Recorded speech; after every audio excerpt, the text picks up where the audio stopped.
ഇന്ന് നേരെ നമ്മൾ സ്റ്റോർ റൂമിലേക്കാണ് പോണത്. ഈ 2 സാധനങ്ങൾ എടുത്തിട്ടുണ്ട് കേട്ടോ. ഇതിലൊന്ന് ഫെർട്ടിലൈസറും അതേപോലെ തന്നെ അടുത്തത് മണ്ണ് ഇളക്കി കൊടുക്കുന്ന സാധനമാണ്. അപ്പോൾ സഹായത്തിനായിട്ട് കൂടെ ആളുണ്ട്. അപ്പോൾ ഇങ്ങനെയുള്ള പരിപാടികൾക്കൊക്കെ കുട്ടികൾ സഹായിക്കാൻ വരാറുണ്ട് കേട്ടോ. അപ്പോൾ നമ്മൾ പുറത്തേക്ക് പോയി ചട്ടികളിലുള്ള മണ്ണൊക്കെ ഇതേപോലെ നല്ലപോലെ ഒന്ന് ഇളക്കി കൊടുക്കാം.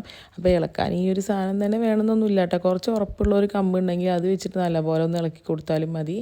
അപ്പോൾ ഇങ്ങനെ നമ്മൾ എല്ലാ ചെടികളും ഇളക്കുന്നുണ്ട്. എല്ലാ ചെടികളും എന്ന് വെച്ചാൽ ഇളക്കാൻ പറ്റുന്നതൊക്കെ ഇളക്കുന്നുണ്ട്. കാരണം കുറേ ചെടികളുടെ ചുവട്ടിലൊക്കെ നമ്മൾ പെബിൾസ് ഇട്ട് വെച്ചതുകൊണ്ട് ഇളക്കി കൊടുക്കാൻ ബുദ്ധിമുട്ടാണ് കേട്ടോ. ഇളക്കണം എന്നുണ്ടെങ്കിൽ കല്ലൊക്കെ മാറ്റിയിട്ട് നമ്മൾ ഇളക്കണം. അപ്പോൾ അത്ര അധികം പണിയെടുക്കാൻ നമുക്ക് മടിയാണല്ലോ. അതുകൊണ്ട് തന്നെ അതൊന്നും ഇളക്കിയിട്ടില്ല. അങ്ങനെ മണ്ണുള്ള ചെടികളൊക്കെ ഞാൻ നല്ലപോലെ ഇളക്കി കൊടുത്തിട്ടുണ്ട് കേട്ടോ. ഇതിൻ്റെ ചുറ്റും വേണമെങ്കിൽ നമുക്ക് ആ ഫെർട്ടിലൈസർ ഇട്ട് കൊടുക്കാം കേട്ടോ. ഏറ്റവും എഫക്റ്റീവ് ആവുക എങ്ങനെയാണെന്ന് വെച്ചാൽ സൈഡിൽ ഇതേപോലെ ഒരു കുഴി പോലെ ഇങ്ങനെ ആക്കിയിട്ട് അതിൻ്റെ ഉള്ളിലേക്ക് ഇങ്ങനെ ഇട്ട് കൊടുക്കുകയാണെന്നുണ്ടെങ്കിൽ പെട്ടെന്ന് എഫക്റ്റ് കിട്ടുന്നതാണ് ഇത് വാങ്ങിയ സ്ഥലത്തുനിന്ന് പറഞ്ഞത്.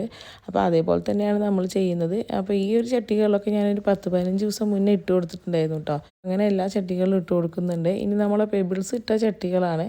അതിൽ ഞാൻ ജസ്റ്റ് ഇങ്ങനെ ഇത് വെച്ചിട്ടൊന്നിങ്ങനെ മണ്ണ് മാറ്റിയിട്ട് അതിനടിയിലാണ് ഇട്ട് കൊടുക്കുന്നത്. ഈ പെബിൾസൊക്കെ ഇങ്ങനെ നാശാവുന്ന അടിക്കൊക്കെ പോകുന്നൊക്കെ ഉണ്ട്. അതൊക്കെ ഒരു 2 ദിവസം കഴിയുമ്പോഴത്തേന് ശരിയാവുമെന്ന് വിചാരിക്കുന്നു. 2 ദിവസം നമ്മൾ നനച്ച് കഴിയുമ്പോൾ അത് വീണ്ടും പഴയ പോലെ വരുമെന്ന് വിചാരിച്ചിട്ടാണ് കേട്ടോ അങ്ങനെ എല്ലാത്തിലും ഇട്ട് കൊടുക്കുന്നുണ്ട്.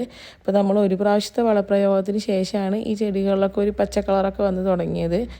ഇലയൊന്നും ഇല്ലാണ്ട് ഇങ്ങനെ ഡ്രൈ ആയിട്ട് നിൽക്കുമായിരുന്നു കേട്ടോ. അപ്പോൾ ഈ ഫെർട്ടിലൈസർ ഇട്ട് കൊടുത്തതിന് ശേഷമാണ് ഒരു പച്ചപ്പൊക്കെ വന്നത്. അത് കാരണമാണ് കേട്ടോ വീണ്ടും ഇട്ട് കൊടുക്കാൻ നിന്നത്. എല്ലാ ചെടികളിലും ഇട്ട് കൊടുത്തിട്ടുണ്ട്. നമ്മുടെ ഹാങ്ങിങ് ബോർഡ്സ് ഉണ്ട്, അതിലിട്ട് കൊടുക്കാൻ ഇതേപോലെ ഇളക്കലൊന്നും നടക്കില്ല, കുറച്ച് മുകളിലായതുകൊണ്ട്. അപ്പോൾ ഞാൻ ജസ്റ്റ് ഇങ്ങനെ ഇട്ട് കൊടുക്കുകയാണ് കേട്ടോ. എന്തൊക്കെയായാലും നമ്മുടെ വളപ്രയോഗം കൊണ്ട് ഗുണം ഉണ്ടാവുമെന്നാണ് ഞാൻ വിശ്വസിക്കുന്നത്. മുമ്പേ ഇട്ട് കൊടുത്തപ്പോൾ ഒരു പച്ചപ്പ് വന്നിരുന്നു. അപ്പോൾ ഇത് നല്ല രീതിയിൽ വളർന്ന് വിചാരിക്കുന്നു. നമ്മൾ ചെടികളെ അങ്ങോട്ട് സ്നേഹിക്കുമ്പോഴാണല്ലോ ചെടികൾ നമുക്ക് ഇങ്ങോട്ട് സന്തോഷം തരുന്നത്.